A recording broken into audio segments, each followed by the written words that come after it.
Olá, está começando o Meio Ambiente por Inteiro, um programa que discute e analisa temas que fazem a diferença no dia a dia de todos nós. No programa de hoje, nós vamos discutir o uso racional da água. De toda a água existente no mundo, 97% está nos mares e oceanos, ou seja, é água imprópria para o consumo.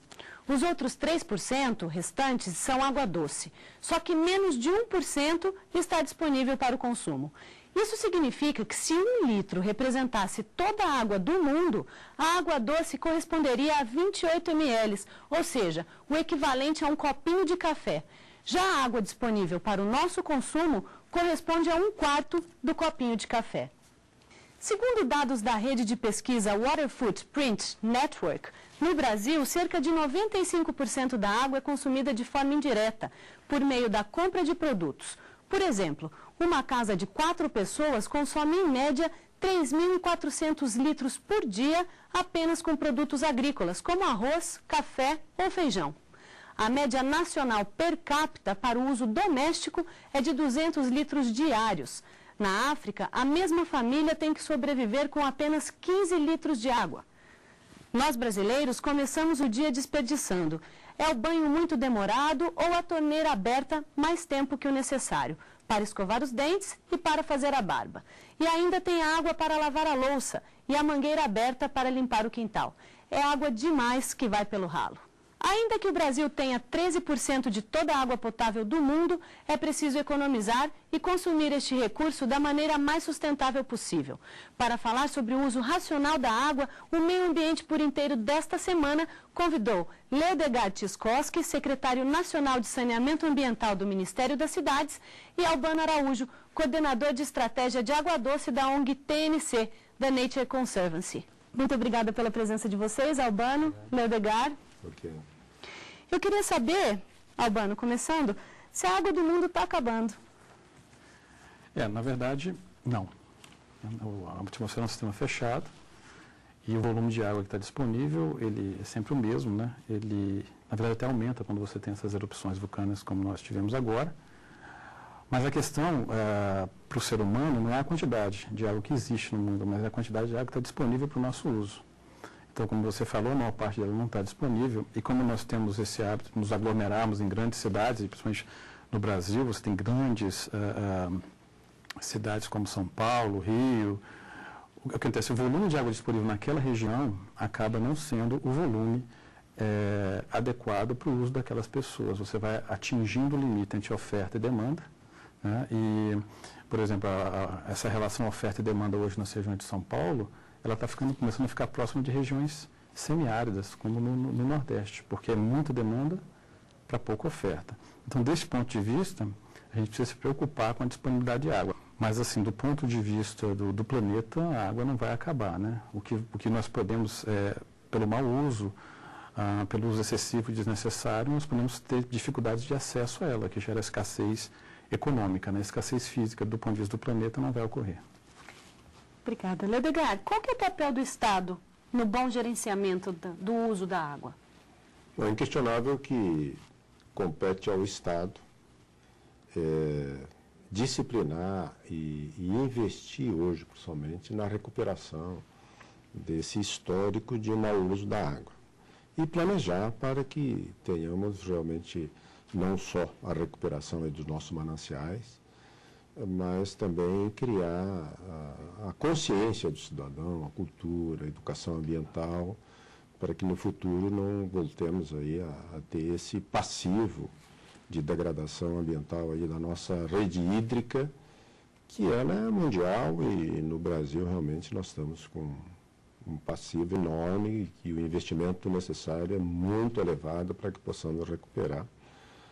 Hoje nós temos aí 62% da população brasileira, pelos números que temos hoje do Plano Nacional de Saneamento, que é uma nova concepção, inclusive, de cobertura de água no Brasil, 62% da população brasileira tem atendimento adequado de água.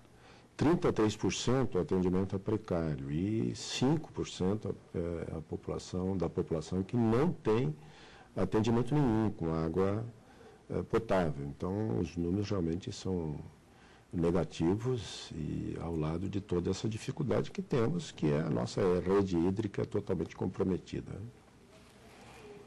Para que o Brasil não tenha problemas de abastecimento no futuro próximo, é necessário que nossos governantes invistam adequadamente no gerenciamento, armazenagem, tratamento e distribuição da água. Mas é fundamental que cada um de nós faça a sua parte, exatamente como faz a Beatriz, uma moradora do Distrito Federal. Confira. Em 1997, eu vim para o Distrito Federal para fugir do frio. Mas como o Distrito Federal é um lugar muito seco, que em geral tem 5 a 6 meses de seca, aí a água começa a ser racionada, né? E então eu fiz 2 caixas de água de chuva, uma de 50 mil litros e outra de 30. E com essa água que eu colho dos telhados, né? Como vocês podem ver nas calhas, né? Pelas calhas, eu utilizo para os animais, é para as plantas, é para lavar chão, muitas vezes até para lavar roupa. Eu só não uso ainda para alimentação, porque não precisei. Existem 2 tipos de água que a gente produz numa casa. A negra, que é a água que é do vaso sanitário, certo? E a cinza é toda outra água que a gente usa na casa. E daí essa água cinza, ela é reaproveitada da seguinte maneira. Você chama círculo de bananeira. É um buracão que se faz no chão, coloca bastante matéria morta e deixa ele bem cheio e os canos desembocam ali. E em volta você planta bananeiras e outras árvores. Enquanto elas se alimentam, com isso elas filtram a água que você usa na casa. Aí ela chega no lençol freático já limpa. Quanto menos você impermeabilizar o solo, você compactar o solo, mais a água da chuva que cai no solo, ela infiltra e vai abastecer os lençóis freáticos. Não vira enxurrada, certo? Não assoreia os rios. Quanto mais mata tiver, é menos aquecimento global, essa é a palavra. Para a humanidade, a água é vida, né? Sem ela não há vida. E para isso nós temos que, além de poupar dentro de casa, nós temos que plantar água. E plantar água é deixar áreas verdes, porque a água ela é um bem finito, né? E indispensável à vida. Se não tiver água, não há vida. Albano, a água não está acabando, mas soluções como esta são exemplos, né, que deveriam ser seguidos. Como ele disse, ela está escassa em alguns locais, né? E realmente aqui esse exemplo é maravilhoso. Ela está usando captação de água de chuva, que é uma das soluções extremamente viáveis, né? A Agência Nacional de Águas tem um grande projeto no Nordeste, que eles chamam de cisternas, né, de captação de água de chuva. E mesmo no Nordeste, com precipitações muito baixas, em torno de 600, 800 milímetros por ano, você consegue captar água de chuva suficiente para uma família sobreviver somente no telhado da casa, né? Ainda existem outras opções de se construir algumas áreas no quintal e captar mais água. Então, ela tem ali uma série de soluções muito interessantes, né? Dela ser uma pessoa muito consciente, está fazendo o papel dela certinho, né? Inclusive usando os conceitos ali de água negra, água cinza, né? Perfeito. Aliás, ela está fazendo o que usualmente se procura fazer na área urbana. A pessoa, quando adquire uma área para construir a sua residência, logo já procura fazer calçadas, impermeabilizar o solo, então evitando que essa água penetre e vá alimentar o lençol freático e facilitando que essa água se transforme aí nos picos de chuva em enxurradas, trazendo prejuízos enormes, como temos visto repetidamente no Brasil. Hoje já tem até municípios que estão criando aí uma redução no IPTU para aqueles que têm uma menor área de impermeabilizada no seu domicílio. Aí eu te pergunto, Leodegar, isso não é uma solução plausível nas cidades, até cisternas mesmo? Além dela estar com uma vegetação cobrindo toda a sua área, que deu para sentir ali, ela está recuperando o esgoto e a água que ela pode utilizar para reuso, e a água que está indo para o lençol freático, sem dúvida, ela não está contaminada. Então, ela está indo já no ideal, né? A consciência plena. Albano, explica para a gente o que é o ciclo hidrológico e como é que ele funciona. Bom, na verdade o ciclo hidrológico ele é o ciclo das águas, né? E você pode pensar nele começando com a evaporação da água, né, dos oceanos, dos rios, né? Essas águas então formam as nuvens, isso então chove, essa água volta para a terra, e aí ela vai ter dois caminhos, né? Ou ela escoa ou ela infiltra. E chegando aos rios, ela vai em algum momento chegar aos mares ou chegar em lagos, uma parte vai evaporar nesse processo, vai entrar no ciclo novamente, a parte infiltrada vai ficar armazenada, uma parte dessa água armazenada pode ficar por milênios armazenada, vai formar os grandes aquíferos, né, como nós temos no Brasil, uma outra parte fica um pouco mais superficial e fica disponível para uso, né, através de poços. Então a água assim ela completa um ciclo, né, ela vai girando dentro da atmosfera.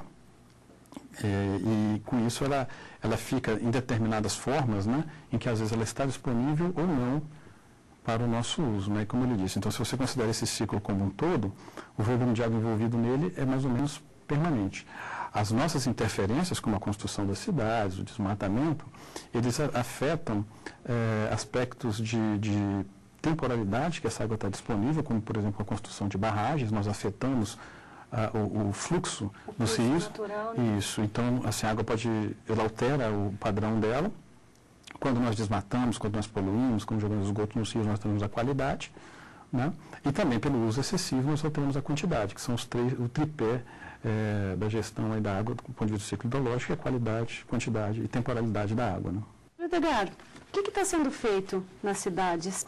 Os investimentos em termos do PAC, do Programa de Aceleração do Crescimento em água, no saneamento como um todo, porque quando fala em saneamento se fala no abastecimento de água, esgotamento sanitário, a drenagem urbana e também a coleta e a destinação do resíduo sólido, do lixo. As quatro modalidades estão interligadas. Hoje os investimentos do PAC somamos o Ministério das Cidades e a FUNASA, já beira os 40 bilhões de reais, já no PAC 1, agora no PAC 2 mais 12 bilhões de reais, então já ultrapassando a 50 bilhões de reais. Desse volume, 50% é investimento em esgotamento sanitário. Então são mais de 25 bilhões de reais que estão sendo repassados para os estados e municípios para investir em esgoto. Naturalmente, isso vai trazer um prazo aí. Uma obra dessa leva de 4 a 5 anos para ficar concluída e mais uns 2 anos para cumprir o seu efeito na comunidade. Então, num prazo não muito longo, nós já vamos sentir os efeitos desse investimento em esgoto, também nos investimentos em abastecimento de água, né? Nós temos aí, somando o atendimento adequado e não adequado, são 95% da população está atendida, mas tem 5% da população brasileira que ainda não tem nada, é zero. E tem 33% desses 95% que o atendimento é inadequado, ou seja, a qualidade da água é ineficiente, a intermitência. Chega água, mas não tem esgotamento. Atende pela manhã, mas não atende à tarde, aquele ciclo, né? Esses números comparados com países desenvolvidos, até alguns subdesenvolvidos, ele é bem baixo, né? O de água está razoável, mas o de esgoto é péssimo. Né? A nossa cobertura de esgoto é muito deficiente e olhando até em termos de América Latina, não é nada elogiável. Nós vamos para um rápido intervalo e voltamos já com o Meio Ambiente por Inteiro.